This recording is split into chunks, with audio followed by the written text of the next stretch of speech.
Society is the environment that you are caught in.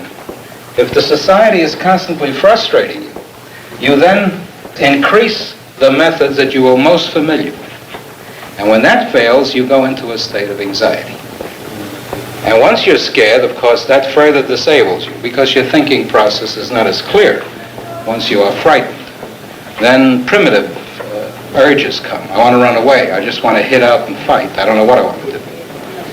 People in their attempt to control anxiety do all kinds of things, and much of that becomes the clinical pictures that we see. 160 children live with him. They're psychotic, schizophrenic. They suffer from organic brain damage and autism. Some are hyperactive, some totally withdrawn. Some are suicidal. I was trying to kill myself so I could be with my mother. That may be hard to understand, but I feel as though once you're dead, you'll be able to be with the other people that are also dead. I love her a lot. And I don't even know her, and that's what's so funny. Like, because I was so young when she died, I don't even know what she looks like or anything. But I just wish she was alive. I have an identity problem. My mom died, my father took off on me, and it hurts. It hurts a lot. When you started cutting at yourself, what was going on inside your head? I just wanted to die to be with my mom. I didn't care no more. I didn't care about nobody no more. Are you going to stay alive or are you going to die? That's a tough question to answer because I don't know. Sometimes I feel like killing myself. Other times I'm happy and I want to live forever. He shows a fairly typical picture in a moderately retarded, confused, schizophrenic, under medications. It's hard to tell whether his distance, whether his slowness, whether his blocking is due to the illness, because it can be seen then, or due to the medications he's taking. These medicines are antipsychotic agents, but they do have a considerable tranquilizing property. I would guess this was mostly illness, because last night he picked a fight with one of the attendants. The 3 days or 4 days that he's been here, he's had these outbursts at least 5 or 6 times, and usually fairly unprovoked. I think this boy's only chance of staying well is to be on medications, indefinitely. Well, if you treat a patient with consideration and kindness, generally they respond that way. When you try being repressive on a patient, put them in rooms that are restrictive, put restraints on him, he will then react in a like manner to break out of those restraints. You want to make this experience not to be a snake pit type of thing, nothing that carries fear with it. And there's no need for this kind of thing. Residents are made to wear signs for days, sometimes weeks, bluntly spelling out their problems and failures. Like what I do, you know, If their behavior is deemed infantile, they're made to wear diapers over their clothes and to carry rattles. If they become hostile or act out, they're put into a ring. There they have to physically fight one Elan resident after another until they're beaten and give in to the group. We weren't permitted to film the ring. We weren't supposed to film the boys you're looking at now. When they refused to participate in the Elan program, they were put in this dumpster filled with garbage. They've been living in it for 2 weeks. The boy outside the dumpster is guarding them. If they escape, he'll be put inside. Many Elan residents have tried to escape, but they've all failed. When they've managed to get off the grounds, trackers are sent out after them. When they caught this 15-year-old boy, he was put in a rabbit suit and leg shackles.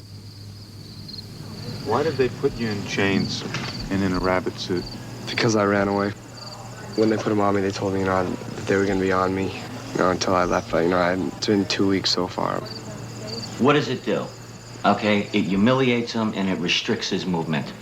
He's run away from here 4 times. Okay? He's run away from every place he's been before at least 17 or 18 times. I won't run away again. I told him that. I told him I won't run away again, but if they were going to put me in jail, they put me in jail. If they wouldn't, they'd have to make me walk around with shackles on. This boy's been in and out of juvenile detention centers for years and faced charges of breaking and entering and assault. For him, it was either Elan or jail. The kid has no idea what prison is like. Somebody has got to introduce to him some realistic concepts of what's ahead of him, and he's gonna hit jail if he doesn't change. What's gonna happen to him? He's 5'6", he's got bright orange hair and blue eyes. How long is he gonna last in jail? I'm not a dog, I'm not even a person anymore, This is supposed to be America, I still have rights as a human being to walk around. And I can't even do that with these things on. Those things stay on him. He decides how long they stay on him, not me. He makes that decision. If he came up to his director tomorrow and said, I want to get back involved, I want to change, okay? I want to participate, I want to try again, they would come off like that, okay? If he wants to act like a criminal, he'll be treated like a criminal. It's that basic. Now, if that is robbing him of his dignity and robbing him of his freedom, then yes, I'm guilty of it. The prognosis here is good. He's out of his depression.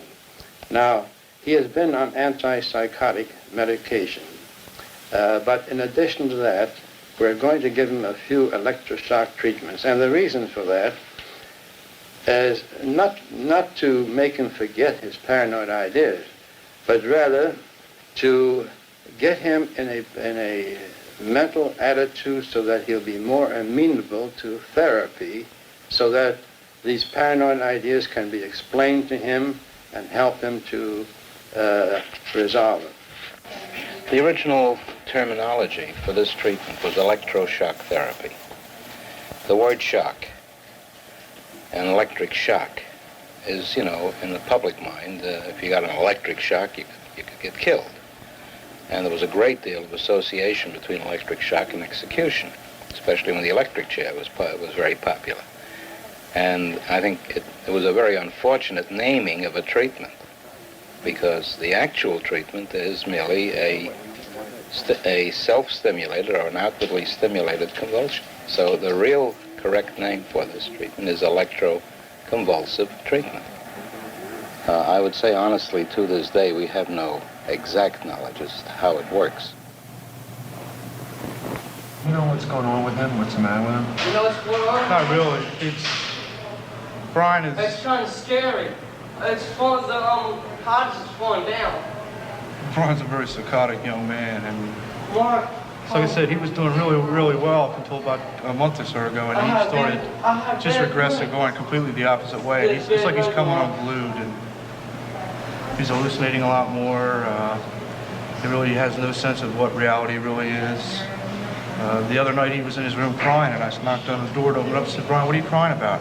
He said, I got hit in the head. And I said, you got hit in the head? Who hit you? I got hit in the head. He said, I was looking out the window and the sun hit me in the head. And he was like really upset all night about, looking out the window, getting hit in the head with the sun. He's having a really rough time. But tomorrow night we have a van ride, all right? And if you're good and if you feel better, maybe we'll take you out on the van ride. Okay. All right? You're going to stay back with me, Brian. You're not going to go to the canteen. Oh, no! You don't have any money, Brian. Brian?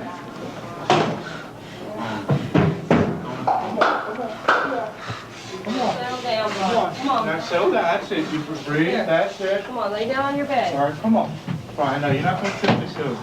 Come on. Well, Brian, you want us to take it out of your room? No! Come on, I want you to lay down. Come on. I want you to...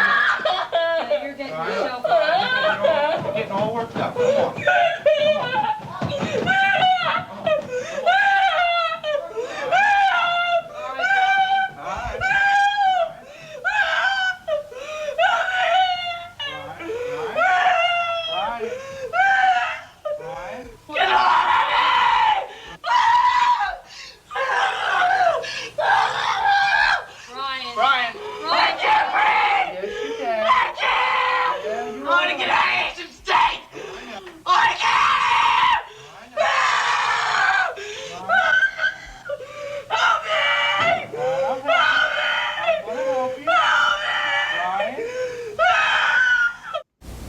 Why is this child? Why did God create it?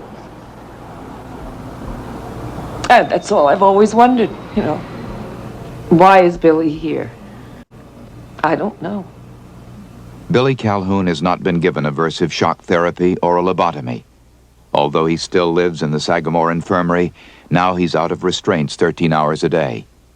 For the past year, the Sagamore staff has worked intensely with Billy, rewarding him with praise and affection for not hurting himself. And his self-abusive behavior is almost gone. Billy's improved so much that now he's able to attend a special school with other children.